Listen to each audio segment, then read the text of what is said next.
గణపతే నమః. వినాయక చవితికి మనం చేసుకునే ప్రసాదాలలో వినాయకుడికి అన్నిటికన్నా ఇష్టమైన ప్రసాదం ఈ బెల్లం కుడుములు. ఖచ్చితంగా ఇవి మనం ప్రసాదంగా పెడుతూ ఉంటాం.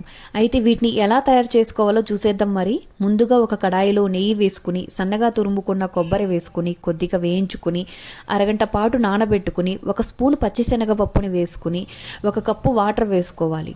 శనగపప్పు ఉడికే వరకు 5 మినిట్స్ ఉడికించుకొని ఒక కప్పు బెల్లం వేసుకోవాలి. బెల్లం పూర్తిగా కరిగాక ఇలాచీ పొడిని వేసుకోవాలి. అదే కప్పుతో 1 కప్పు తడి బియ్యం పిండి వేసుకుని ముద్దగా అయ్యే వరకు కలుపుకోవాలి.